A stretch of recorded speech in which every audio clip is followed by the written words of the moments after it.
Have you ever said, I just wish I could talk to someone who has done this method? Does it really work? Today, we have a treat for you. In this episode, we are returning to our conversation with a family who uses this method and has seen the fruit of it with their own family. You're listening to the Homeschool Made Simple podcast. This is a podcast to help you homeschool simply, inexpensively, and enjoyably.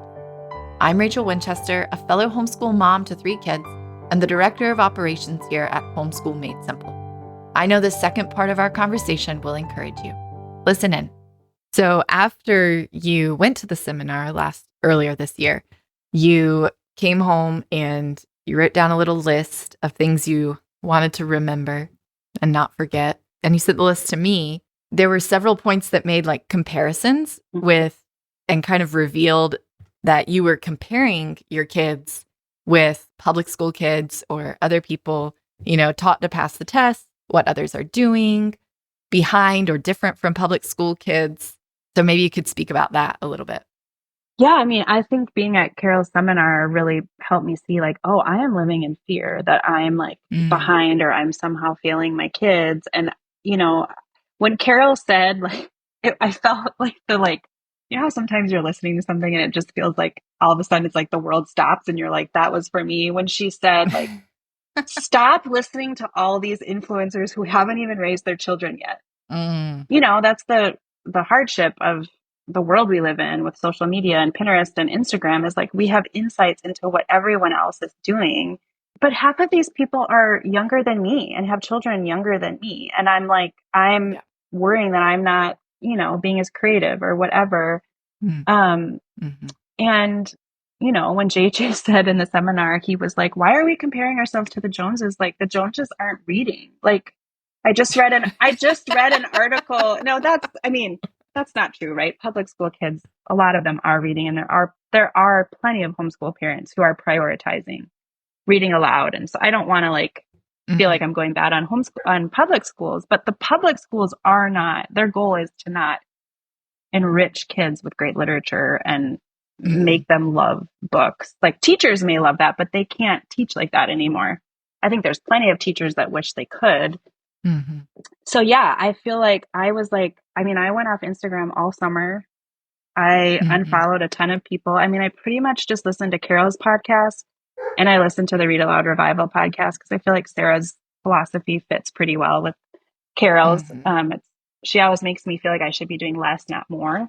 And that's pretty much the main input that I get besides, reading books. But I don't follow a lot of homeschoolers anymore. I just decided I feel like Carole has a lot of history and a lot of, what's the word I'm looking for? She's graduated a lot of people doing her method that are doing very well and successful. And the research proves that the way she's teaching us to do this works.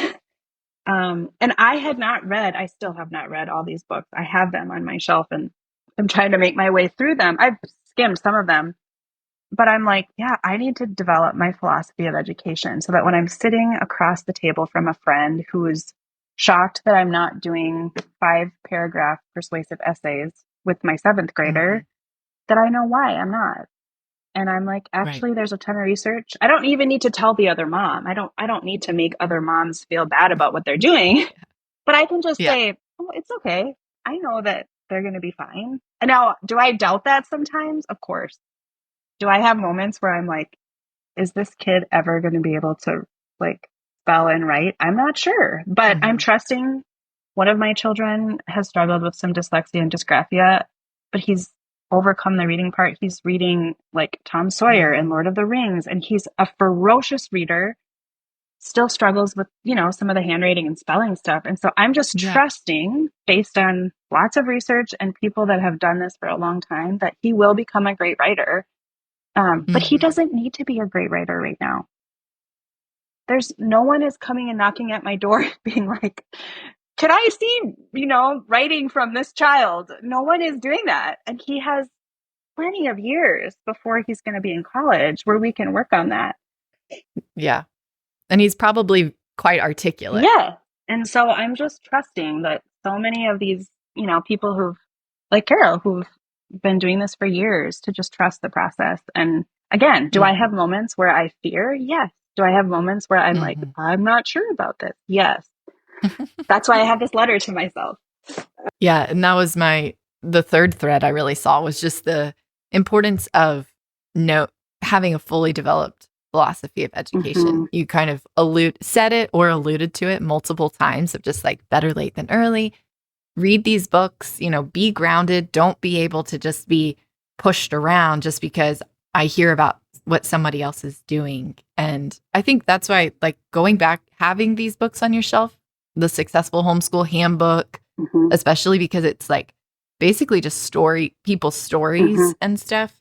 And they kind of extrapolate points from their stories, but it's such a good pep talk, like to pull that off the bookshelf and then to just read a chapter and be like, yeah, this is going to work. Like, I don't need to worry. Like I can, even if you don't have a friend doing it or someone who has graduated kids already or somebody in the exact same situation, you can read those books and they can be the friend who is encouraging. And also all the episodes that we've done with families who share their testimonies and the kids who have graduated and things, those are so powerful to go back and listen and just hear all the different, getting to rub shoulders with those people has built me up of just like, yeah, this is fine. This is going to work out just fine because all these kids, not just like one off here and there, but dozens and dozens and dozens of children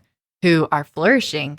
And like you said, not just fit the mold, but they fit the mold of who God made them to be. Yeah. Not just this box that somebody outside decided they need to fit into, but the person that God designed them to be, so that every person in the family is uniquely them and not, oh yeah, they all belong together because they dress exactly alike and they do the same things and they talk about the same things and they have the same hobbies and they eat the same food. Like, no, they all go together because they've just lived life together and they have the same philosophy of living and this kind of liturgy and lifestyle, but they're all this full expression of who God made them to be. And I think that's really the beautiful part of it, is that every person gets to be the ballet dancer, the writer, the engineer, the Rhodes Scholar, I don't know. It's endless what it can be, be missionaries, work overseas, whatever.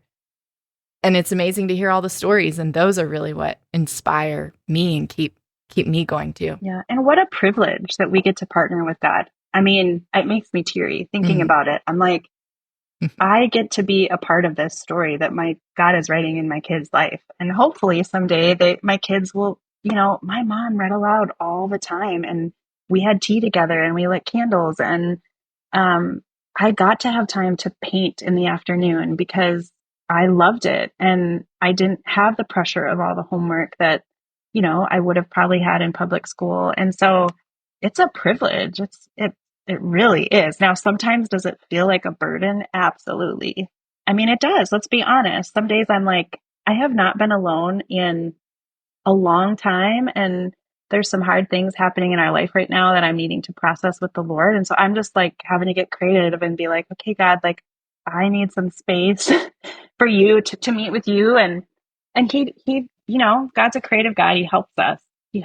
And so it's just that daily dependence on him. Yeah. We are taking a quick break from this episode to let you know about our ebook, 5 Essential Parts of a Great Education. We wrote this ebook to introduce you to the Homeschool Made Simple method of homeschool.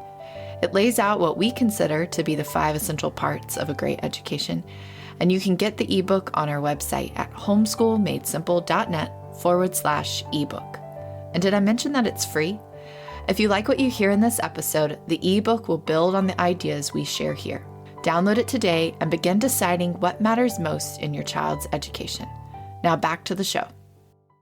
You might have heard this before since you've consulted with Carole, but she'll tell me, "You're living the dream." I know. That's one of her phrases. Yeah. And as she's said that to me over and over again, the Lord was like, Psalm 16, the lines have fallen for you in pleasant places. And that's really what she's saying, is that I have a great inheritance and that this is a gift that God's given us to steward. And we are living the dream. We are. That we get to, and so even though there is hardship, even though there is time of like, when am I going to have this alone time or this time to process or all these things to navigate? But to have her voice in my head to say, you are living the dream. Yeah. It just completely puts this frame around it that changes everything. And that whenever I hear it, I immediately interpret it to say, the lines have fallen for you in pleasant places. Totally. Like, this is really a wonderful thing that we get to do. It is. And there are people that want to and, financially can't because they both need to work or whatever. And I think, I remember going to Target with all 4 of my kids, when they were all really little, and people would just be like, wow, you have your hands. They would always say, you have your hands full. And I would say, with really good things. Like they are, I'm so blessed that I get to be them, because it's like our culture is like, oh my gosh, you are burdened down by all these 4 kids. And I'm like, no, it is a blessing that I get to be a mom to these 4 kids. And, again, I have days where I don't always feel that way, but it's a blessing. And I believe we'll see the reward someday of our fruit. Sarah Mackenzie from Read Aloud Revival, she always says, like, you can't pull the fruit, the plant that's growing, you can't pull it out to see if it's growing. Like, it takes faith. It takes faith in God to trust that what we're doing is working. Mm-hmm. I love that. You said that your husband's Asian and you're Norwegian. So maybe what have been some of the specific challenges that you've faced, I guess, as you raise biracial children and are trying to kind of meld those ethnicities together in your home? I guess I have wanted my kids. We live in a pretty diverse area, actually, and so I don't think they necessarily feel the difference. And they're growing up in an age where a lot of kids have biracial parents or whatever. But I have wanted them to understand their cultures, and so we have intentionally. Like, I'm Norwegian, and part of my story, even with my husband, was not just feeling like a white person, but really learning my ethnic background. And so we got a lefse maker so we can make lefse at holidays, and learning about that. And then we did a study on cultures around the world. And so my husband's Chinese Filipino, actually. And so just trying to find things that incorporate those cultures into the books we read, making sure we have diverse picture books that have, Asian kids featured in them. And thankfully there are more and more good books available for that. And so it hasn't been a huge issue, but I think it's just brought my awareness of wanting to make sure that we have diversity in what we read, and also as we study history. So, for example, when we studied, how people came to the United States in American history, it's I tried to make sure that, we learned, how did Asian Americans come to America, and learn about Gold Mountain and how did they enter, and then how did more European people enter. And, it's challenging at younger ages because you don't want to introduce too hard topics too early. I think that was maybe a mistake that I made because I felt so convicted that I wanted my kids to understand, some of those harder topics. But I think in hindsight, I think I introduced some of them to my older kids too early. And so I'm trying to navigate that with my younger one. That's the beauty of getting to kind of start having this little one that's a little different. You get to kind of learn from your mistakes. Yes.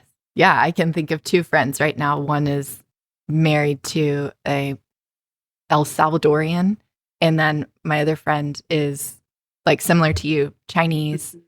They have in-laws who speak other languages. And even if they speak English, there's still this whole world that they want to be sure to not cut their kids off from and really embrace, even though it's different from their background. And I think you make a great point that we're all from somewhere. Yeah. Even if we're in America, we all have roots from somewhere else. I have roots from Ireland and England.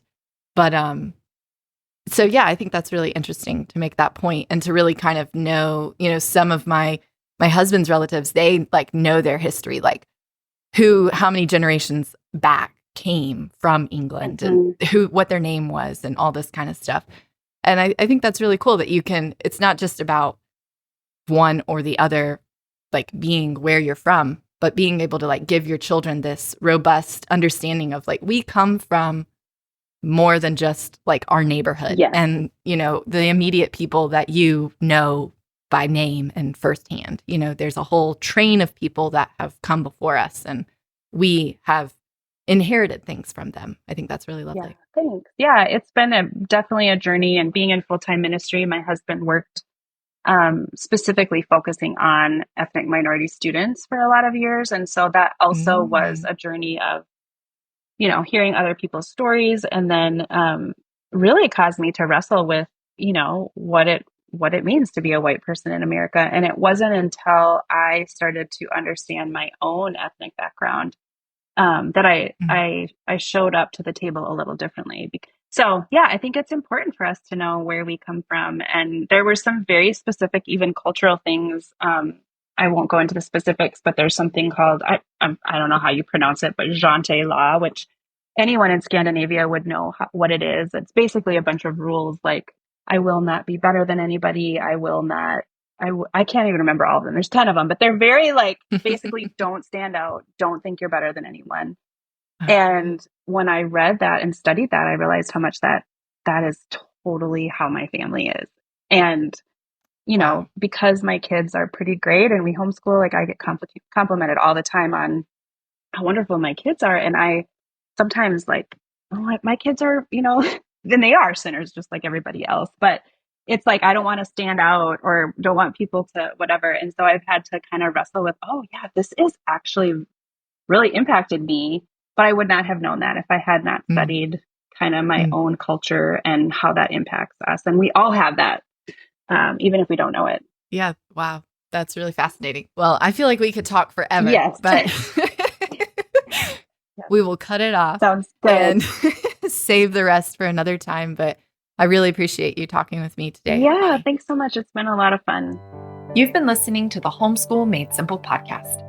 If you like what you heard in this episode, please leave a rating and review on Apple Podcast or Spotify, or share this episode with a friend. It means so much when you help us spread the message of Homeschool Made Simple with others. Thanks for joining us this week on the Homeschool Made Simple podcast. Remember, Jesus' commandments are not burdensome. What he calls you to do, he will enable you to do. Blessings.